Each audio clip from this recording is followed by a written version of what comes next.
kalatvlive. Kalatvlive Machiegni Pacho. Ma e odwa.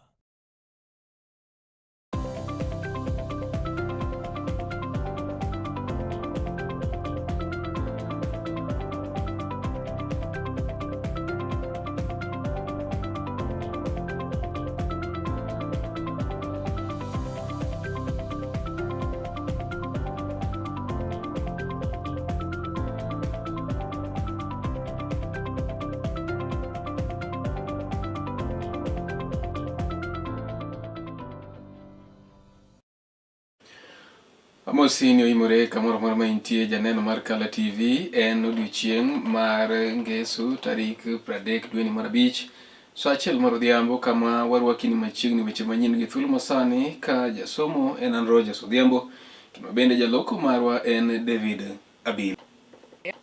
E ala promo noero mano ma Kirembe mabedo yudore Kisumu County chenro koro dhi nyime mapiyo malich mokalo mar kedo kod saa kendo teko tich motelo romo maduong' busia saa mar ODM mosechan kendo geno mar bago e alap noero odiochieng' ma kiny chieng' Jumapil.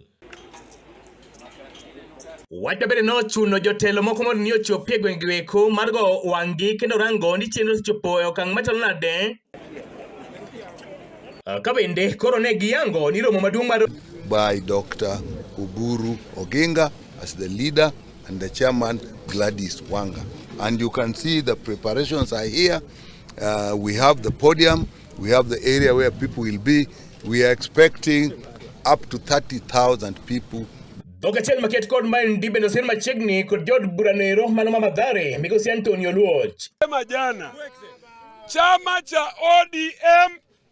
What we've done here is a state-of-the-art preparation. The grounds have been slashed off, been cleaned off, clearing already done. As we speak, we are at 97.7% ready.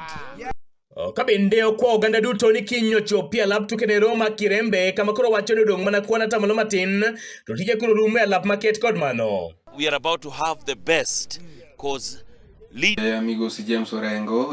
Mondo dinwa to wan to kaluoro tho bende emomiyo omiyo obedo dichieng' mogik kik chak timre kendo to bende asechano wuoth madogo Homa Bay sechano adok weche mamoko bende en ni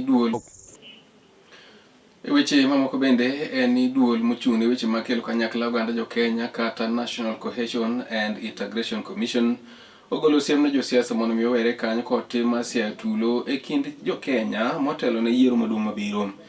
Kane giwuoyo e sach nyasi mar yango riwruogno mano mong'ere kaka Voice of Kenya Foundation e kaunti mano ma Kajiado, riwruok onogo ne ogolo ng'ur margi e kit siasa marach masani kod dhi nyime e pacho kam.